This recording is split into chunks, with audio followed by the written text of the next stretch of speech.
Hello friends, I am Atul and आज हम सीखने वाले हैं मॉडल ऑक्सिलरीज के पैसिव वॉइसेस। तो सबसे पहले मॉडल ऑक्सिलरीज के कुछ मीनिंग्स और उसे कैसे यूज़ करते हैं वो देखते हैं।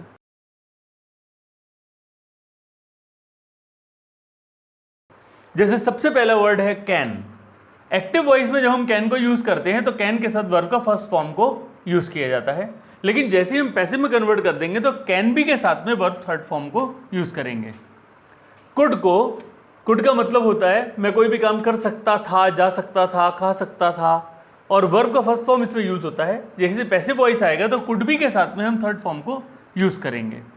शुड हम किसी को सलाह देने के लिए यूज करते हैं, और शुड का मतलब होता है चाहिए या पाहिजे, और इसे हम यूज करने के लिए वर्ब का फर्स्ट फॉर्म यूज करते हैं एक्टिव वॉइस में, और पैसिव वॉइस में यूज करने के लिए शुड बी के साथ वर्ब का थर्ड फॉर्म को यूज करेंगे।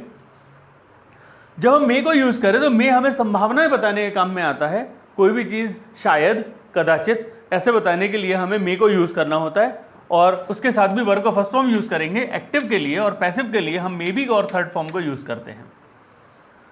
माइट भी संभावना बताने के काम आता है। अगर हमारी किसी चीज के लिए संभावनाएं कम होती है तो हम माइट को यूज करते हैं, और माइट के साथ भी मेन वर्ब का फर्स्ट फॉर्म यूज होगा एक्टिव वॉइस के लिए, और पैसिव वॉइस के लिए हम इसे माइट बी के साथ वर्ब का थर्ड फॉर्म यूज करते हैं। मस्ट का मतलब है जरूर, नक्की, और मस्ट के साथ भी हम फर्स्ट फॉर्म यूज करते हैं एक्टिव वॉइस के लिए, और पैसिव वॉइस के लिए हमें मस्ट बी के साथ में वर्ब का थर्ड फॉर्म यूज करना होता है। यूज टू का मतलब जबकि हम कोई काम पहले किया करते थे और अब नहीं करते हैं, उसे लिए हम यूज टू यूज करते हैं, और वर्ब का फर्स्ट फॉर्म इसके साथ यूज होगा, और जब पैसिव वॉइस आएगा तो यूज टू बी और वर्ब थर्ड फॉर्म यूज होगा। तो फ्रेंड्स, हमने एक चीज देखा कि सारे मॉडल ऑक्सिलरीज के साथ में हम वर्ब का फर्स्ट फॉर्म यूज करते हैं एक्टिव वॉइस के लिए, और पैसिव वॉइस के लिए इन्हीं मॉडल ऑक्सिलरीज के साथ में बी का प्रयोग करके और वर्ब का थर्ड फॉर्म यूज किया जाता है। अब इसके सेंटेंसेस कैसे होंगे और उसके मीनिंग कैसे होंगे, इस पे आते हैं। कुछ एग्जांपल्स पढ़ते हैं। इन एग्जांपल्स से मुझे पूरी उम्मीद है कि आपको अच्छी तरह से समझ में आ जाएगा, और इस वीडियो को आप अगर 2 बार 3 बार देखेंगे और थोड़े से सेंटेंसेस अपनी तरफ से भी बनाएंगे तो इसमें आपको बहुत ज़्यादा फायदा होने वाला है। Now active voice with model auxiliaries, जैसे हमने बताया she can close the door, वो दरवाजा बंद कर सकती है। She can close the door, ती दार बंद करू शकते। The door can be close, दरवाजा बंद हो सकता है। जैसे हमने इसके पहले के 3 वीडियोस में ये पढ़ा कि हम एक्टिव वॉइस से जब पैसिव वॉइस में कन्वर्ट करते हैं तो यहाँ पे अगर हमारे पास सब्जेक्ट है तो यहाँ हमारे पास पहले ऑब्जेक्ट होना चाहिए। तो इसी तरह से the door can be close को हमने यहाँ पे यूज किया। दरवाजा बंद हो सकता है, इसमें कोई भी काम को करने वाला नजर नहीं आ रहा, सिर्फ कर्म नजर आ रहा है, मतलब ऑब्जेक्ट नजर आ रहा है, और यहाँ पे सब्जेक्ट नजर आ रहा है। अब देखिए दूसरा एग्जाम्पल देखते हैं एक्टिव वॉइस का। I can write a letter, मतलब मैं लेटर लिख सकता हूँ, मी लेटर लिखू शकतो।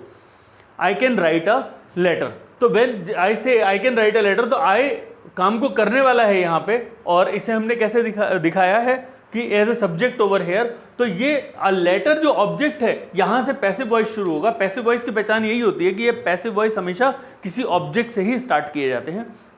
अब कैन को हम कैन बी में कन्वर्ट कर देंगे, जैसे हमने यहाँ पे पढ़ा था अ लेटर कैन बी, और यहाँ पे हमने कैन बी के साथ पढ़ा था थर्ड फॉर्म यूज होगा, तो कैन बी रिटन, राइट का थर्ड फॉर्म रिटन होता है। A letter can be written, मतलब लेटर लिखा जा सकता है। कार ठीक हो सकती है, खाना बन सकता है, दरवाजा बंद हो सकता है।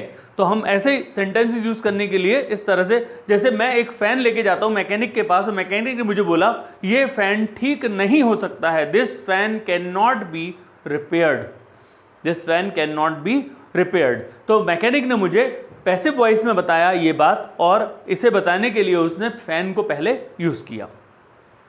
नाउ सेकंड देखते हैं, we could read the book. Could का मतलब जैसे कोई काम पास्ट में हम कर सकते थे, कर सकता था, करू शकत हो, तो कर सकता था, जा सकता था, खा सकता था, पी सकता था, सो सकता था, ऐसे यूज करने के लिए हम कुड को यूज करते हैं। तो we could read the book मतलब हम लोग किताब पढ़ सकते थे, हम लोग किताब पढ़ सकते थे। अब इसमें क्योंकि किताब एक सब ऑब्जेक्ट है, तो उस किताब को हम पहले ले आएंगे। The book could be red, किताब पढ़ी जा सकती थी, हम किताब पढ़ सकते थे, ये एक्टिव वॉइस हुआ, और किताब पढ़ी जा सकती थी, ये पैसिव वॉइस हुआ।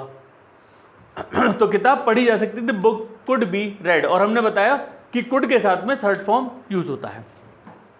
Mohan could shoot the birds, Mohan birds को शूट कर सकता था कैमरा से, हाँ, गोली से नहीं, बंदूक से नहीं। Mohan could shoot the birds, क्योंकि उसके पास एक बहुत अच्छा कैमरा था। तो मोहन चिड़िया को शूट कर सकता था, मतलब चिड़ियों को उनका पिक्चर या फोटो वीडियो निकाल सकता था। The birds could be shot, तो चिड़ियों का पिक्चर या बर्ड्स का पिक्चर निकाला जा सकता था या फिर बर्ड्स का वीडियो निकाला जा सकता था मोहन के द्वारा। ठीक है, मैंने एक मोबाइल को फेंक दिया और मोबाइल मेरे भाई ने मुझे बोला कि ये मोबाइल तो रिपेयर हो सकता था, तुमने इसे क्यों फेंक दिया? The mobile could be repaired. तो मैंने बोला नहीं, वो रिपेयर नहीं हो सकता था, mobile could not be repaired, that's why I threw that mobile. We should fill the ink, एक मार्कर है, एक पेन है, इसके अंदर इंक फिल करना है, तो हम इंक को फिल करना चाहिए। We should fill the ink, हमें इंक फिल करनी चाहिए। तो इंक तो फिल होनी चाहिए ना इसके अंदर, ink should be filled, the ink should be filled. अभी मैं मार्कर लेके यहाँ पर पढ़ाने के लिए आ गया और पढ़ाने के लिए जैसे ही मैं आता हूँ तो उसमें इंक नज़र नहीं आता, मुझे इंक नहीं दिखता, मतलब था नहीं इंक। तो मैंने अपने ऑफिस में बोला कि इंक तो फिल किया जा सकता था ना, जाना चाहिए था ना, इंक फिल होनी चाहिए थी ना, the ink should be field.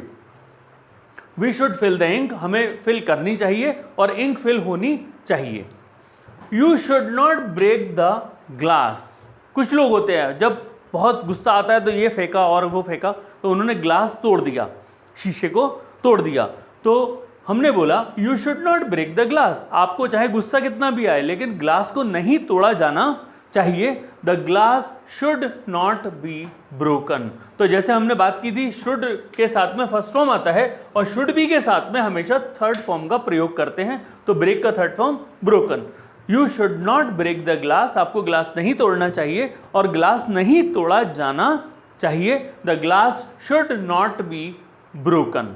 ये सारे बेसिक पॉइंट सीखने के बाद आपको इंग्लिश में कुछ प्रॉब्लम्स आना बंद हो जाएंगे। और जैसे हमने ये वीडियोस बनाए हैं आपके लिए, तो ये सब basic of the modal auxiliaries और उसके पैसिव वॉइसेस हैं, मतलब इंट्रोडक्शन टू पैसिव वॉइसेस के ये सारे वीडियोस हैं। इस सीरीज में हम आपको काफ़ी वीडियोस दे रहे हैं, जिससे पहले भी आप वीडियोस देख सकते हैं पूरी बात जानने के लिए।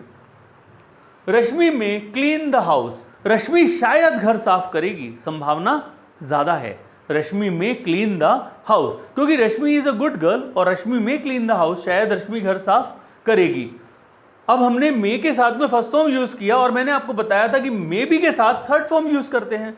The house may be cleaned, शायद घर साफ हो जाएगा, क्योंकि रश्मि घर में है तो शायद घर साफ हो जाएगा। रजत में स्विच ऑफ द टीवी, रजत को टीवी देखना पसंद नहीं है, तो संभावना ज्यादा है कि वो स्विच ऑफ कर देगा, टीवी को बंद कर देगा। तो रजत में स्विच ऑफ द टीवी, यहाँ पे मे के साथ स्विच फर्स्ट वर्ड दिया है, स्विच ऑफ यहाँ पे फर्स्ट वर्ड दिया है, फर्स्ट फॉर्म दिया है वर्ब का। The TV may be switched off, तो यहाँ पे मे बी के साथ में हमने बताया था कि थर्ड फॉर्म को यूज करेंगे। The TV may be switched off, TV शायद बंद कर दिया जाएगा रजत के द्वारा। Raju might keep the books, might का यूज भी संभावना बताने के लिए काम आता है, लेकिन अगर संभावना थोड़ी कम हो तो हम माइट को यूज करते हैं। जैसे Raju might keep the books, Raju शायद ही किताब रखेगा, इधर फेंक देता है, उधर फेंकता है, रखता नहीं है, कभी भी ठीक से नहीं रखता, संभाल के नहीं रखता। तो Raju might keep the books, Raju शायद ही किताबों को रखेगा। अब अगर हम माइट को यूज कर रहे हैं तो माइट के साथ फर्स्ट फॉर्म दिया है वर्ब का, जैसे हमने बताया था आपको, एंड यहां पे दिया है the books might be kept, किताबों को शायद ही रखा जाएगा, किताबों को शायद ही रखा जाएगा, क्योंकि यहां पे बी आया है इसलिए थर्ड फॉर्म को यूज किया जाएगा। कीप का second form kept, the books might be kept. Rakesh might study maths, अब राकेश को तो पढ़ना अच्छा ही नहीं लगता, मैथ्स मुश्किल सब्जेक्ट है, तो वो शायद ही पढ़ेगा, संभावना बहुत कम है। Very very less possibilities are there for Rakesh to study maths because he doesn't want to study the subjects which are difficult और विच आर टफ। तो maths is a tough subject, Rakesh might study maths, वो शायद ही maths की पढ़ाई करेगा। और अगर हमने यहाँ पे यूज किया माइट बी का, तो हम थर्ड फॉर्म यूज करेंगे, मैथ्स माइट बी स्टडीड, क्योंकि राकेश एक सब्जेक्ट था तो यहाँ पे हमने इसे लेने की जरूरत ही नहीं समझी, हमने ऑब्जेक्ट से सेंटेंस स्टार्ट किया कि मैथ्स को शायद ही पढ़ा जाएगा। अगर आप इसे ज्यादा क्लैरिटी में लाना चाहते हैं तो बाय का यूज कर सकते हैं, जैसे बाय राकेश, तो सब जगह पे आप बाय का ऐसे यूज कर सकते हैं, बाय हर। लेकिन बोलने वाली भाषा में ये काम नहीं आता, हमें जब अपनी ग्रामर बुक्स में पढ़ना होता है तो it is working. You must make good T, आप जरूर अच्छी चाय बनाएंगे, मस्ट मतलब जरूर, जरूर आप अच्छी चाय बनाएंगे। You must make good tea, या फिर आपको जरूर बनानी पड़ेगी, you must make good T. Good tea must be made, मेरे अंकल को तो खराब चाय बिल्कुल पसंद ही नहीं है, तो बहुत अच्छी चाय ही बनानी पड़ेगी आपको। You must make good tea, या good tea must be made. अगर अंकल आ रहे हैं तो अच्छी ही चाय बनानी पड़ेगी, अच्छी ही चाय बननी चाहिए। They must do the works, उन्हें जरूर काम करना ही पड़ेगा। They must do the works, the works must be done, जरूर किए जाने पड़ेंगे, काम तो होने ही है सारे, तो वर्क्स मस्ट बी डन। तो हमने मस्ट के साथ में फर्स्ट फॉर्म को यूज किया डू, और मस्ट बी के साथ में थर्ड फॉर्म यूज किया that is done. I use to make fun, हमारी जिंदगी में जो भी काम पहले किए जाते थे और अब हम नहीं करते हैं, तो वो बताने के लिए हमें यूज टू मॉडल ऑक्सिलरी को यूज करना होता है। आई यूज टू मेक फन, मैं मजाक बनाया करता था, अब नहीं बनाता हूं, मैं मजाक बनाया करता था, बनाता था। आई यूज टू मेक फन। अब यहां पे ऑब्जेक्ट क्या है अपना, फन, वर्ब क्या है मेक, और यूज टू क्या है मॉडल ऑक्सिलरी, आई क्या है subject. I use to make fun, fun use to be made, तो हमारा जैसे बात चल रही है कि सब्जेक्ट तो हमारा गायब हो जाएगा, वो तो लास्ट में आएगा, अगर आना है तो आए, नहीं आए तो नहीं आए, बाय मी। लेकिन यहां पे fun use to be made, मजाक बनाया जाता था, मजाक बनाया जाता था मेरे द्वारा, लेकिन जरूरी नहीं है मैं अपने आप को लगाऊं। Fun use to be made, मजाक बनाया जाता था। She use to target the people, वो लोगों को टारगेट किया करती थी। She use to target the people, तो यूज टू आया है मॉडल ऑक्सिलरी, इसलिए टारगेट वर्ड आया फर्स्ट फॉर्म में।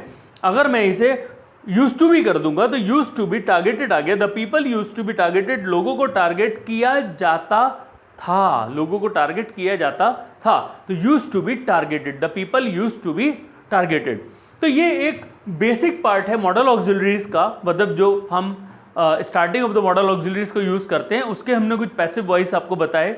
इसमें आगे भी काफ़ी चीज़ें हैं, लेकिन आपको थोड़ा सा ये समझने के लिए घर में भी पढ़ना पड़ेगा, और इस वीडियो को कम से कम 2 या 3 बार देखें। अगर आपको ये वीडियो पसंद आई हो तो फिर इसे लाइक करें, सब्सक्राइब करें इस चैनल को, और बेल आइकन को दबा दें, जिससे कि आपको नेक्स्ट नोटिफिकेशन जल्दी जल्दी मिलते रहें। Thank you.